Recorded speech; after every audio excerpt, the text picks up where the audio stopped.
Every weekend, for as long as I can remember, my father would get up on a Saturday, put on a worn sweatshirt, and he'd scrape away at the squeaky old wheel of a house that we lived in. I wouldn't even call it restoration. It was a ritual, catharsis.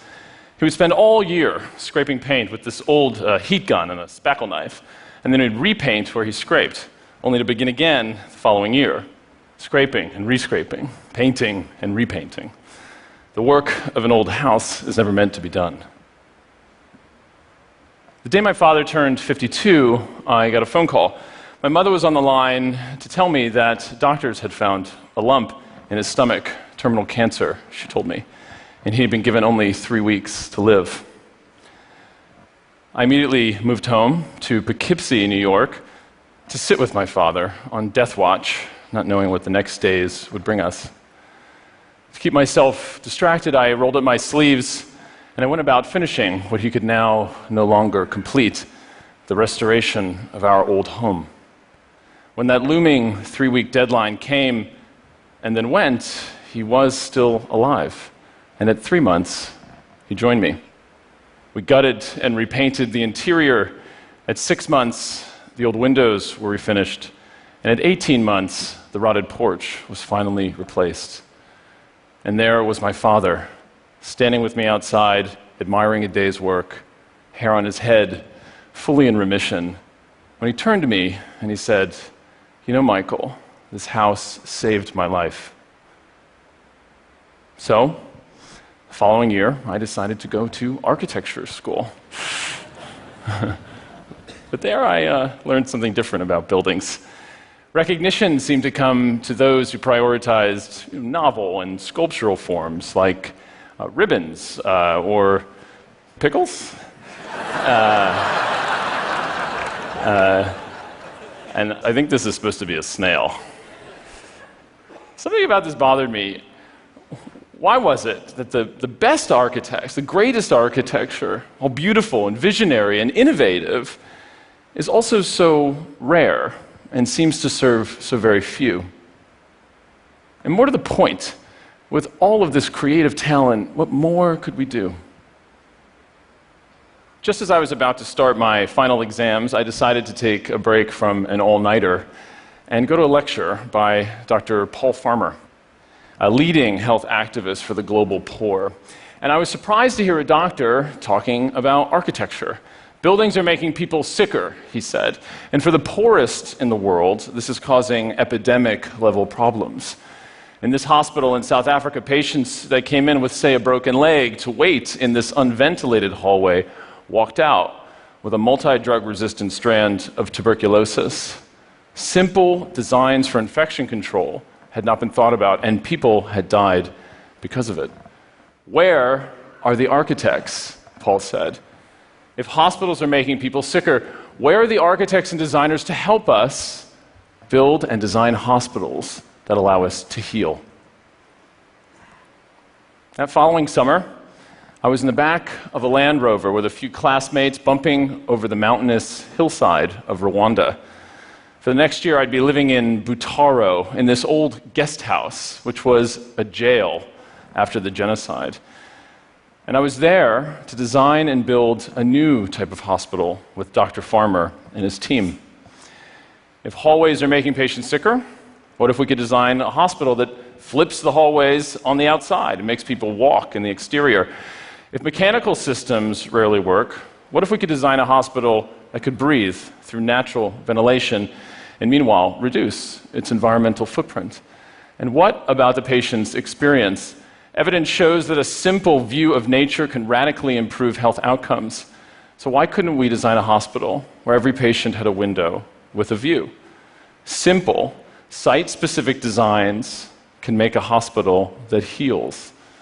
Designing it is one thing, getting it built, we learned, is quite another.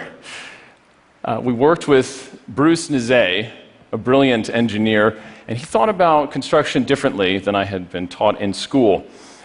When we had to excavate this enormous hilltop, and a bulldozer was expensive and hard to get to site, Bruce suggested doing it by hand, using a method in Rwanda called ubudehe, which means community works for the community. hundreds of people came with shovels and hoes, and we excavated that hill in half the time and half the cost of that bulldozer. Instead of importing furniture, Bruce started a guild, and he brought in master carpenters to train others on how to make furniture by hand. And on this job site, 15 years after the Rwandan genocide, Bruce insisted that we bring on labor from all backgrounds and that half of them be women. Bruce was using the process of building to heal, not just for those who were sick, but for the entire community as a whole. We call this the locally fabricated way of building, or low-fab, and it has 4 pillars: hire locally, source regionally, train where you can, and most importantly, think about every design decision as an opportunity to invest in the dignity of the places and where you serve. Think of it like the local food movement, but for architecture. And we're convinced that this way of building can be replicated across the world and change the way that we talk about and evaluate architecture. Using the low-fab way of building, even aesthetic decisions can be designed to impact people's lives. In Butaro, we chose to use a local volcanic stone found in abundance within the area, but often considered a nuisance by farmers and piled on the side of the road. We worked with these masons to cut these stones and form them into the walls of the hospital. And when they began on this corner and wrapped around the entire hospital, they were so good at putting these stones together, they asked us if they could take down the original wall and rebuild it. And you see what is possible. It's beautiful. And the beauty, to me, comes from the fact that I know that hands cut these stones, and they formed them into this thick wall made only in this place with rocks from this soil. When you go outside today and you look at your built world, ask not only what is the environmental footprint, an important question, but what if we also asked, what is the human handprint of those who made it? We started a new practice based around these questions, and we tested it around the world. Like in Haiti, where we asked if a new hospital could help end the epidemic of cholera. In this 100-bed hospital, we designed a simple strategy to clean contaminated medical waste before it enters the water table. And our partners at Le Centre Gesquio are already saving lives because of it. Or in Malawi, we asked if a birthing center could radically reduce maternal and infant mortality. Malawi has one of the highest rates of maternal and infant death in the world. Using a simple strategy to be replicated nationally, we designed a birthing center that would attract women and their attendants to come to the hospital earlier and therefore have safer births. Or in the Congo, where we asked if an educational center could also be used to protect endangered wildlife. Poaching for ivory and bushmeat is leading to global epidemic, disease transfer, and war. In one of the hardest to reach places in the world, we used the mud and the dirt and the wood around us to construct a center that would show us ways to protect and conserve our rich biodiversity. Even here in the US, we were asked to rethink the largest university for the deaf and hard of hearing in the world. The deaf community, through sign language, shows us the power of visual communication. We designed a campus that would awaken the ways in which we as humans all communicate, both verbally and non-verbally. And even in Poughkeepsie, my hometown, we thought about old industrial infrastructure. We wondered, could we use arts and culture and design to revitalize this city and other Rust Belt cities across our nation and turn them into centers for innovation and growth? In each of these projects, we asked a simple question: what more can architecture do? And by asking that question, we were forced to consider how we could create jobs, how we could source regionally, and how we could invest in the dignity of the communities in which we serve. I have learned that architecture can be a transformative engine for change. About a year ago, I read an article about a tireless and intrepid civil rights leader named Bryan Stevenson.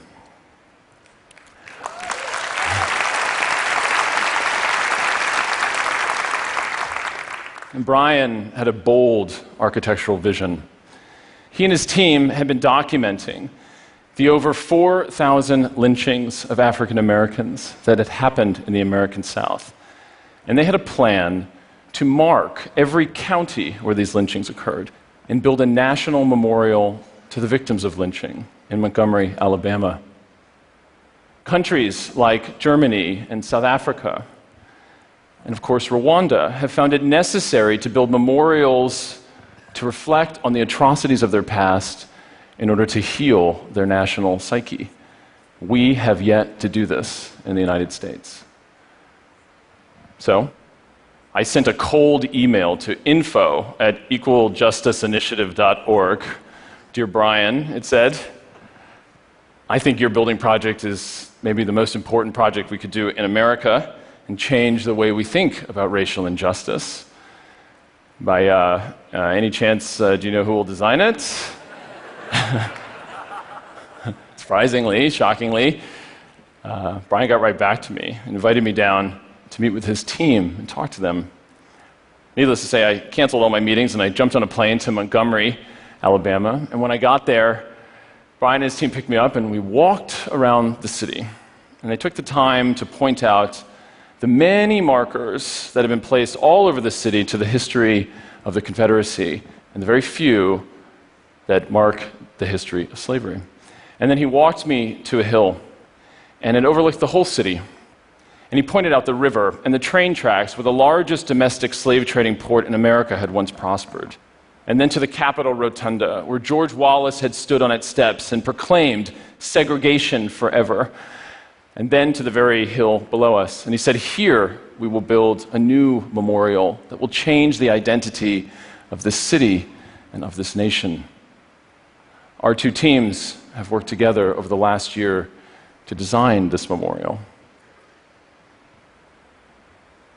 The memorial will take us on a journey through a classical, almost familiar building type, like the Parthenon or the colonnade at the Vatican.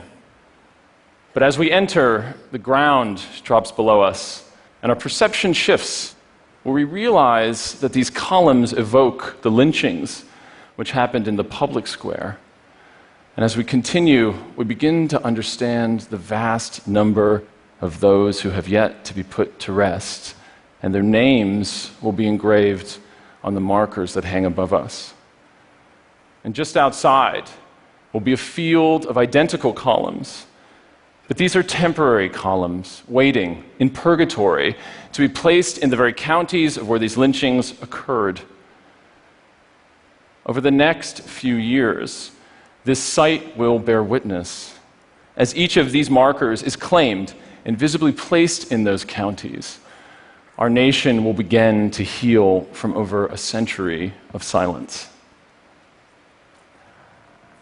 And when we think about how it should be built, we were reminded of ubudehe, the building process we learned about in Rwanda.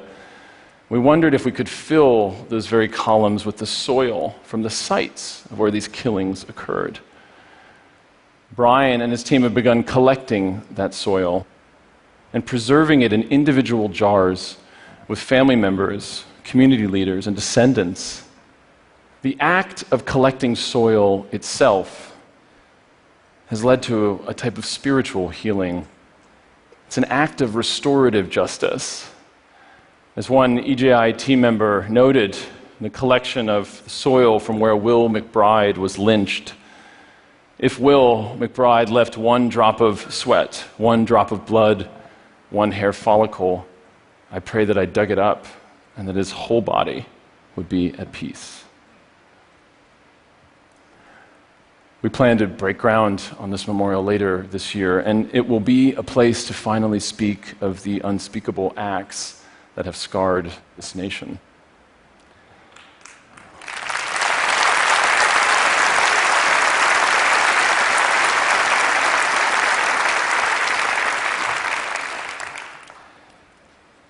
When my father told me that day that this house, our house, had saved his life, what I didn't know was that he was referring to a much deeper relationship between architecture and ourselves. Buildings are not simply expressive sculptures. They make visible our personal and our collective aspirations as a society. Great architecture can give us hope.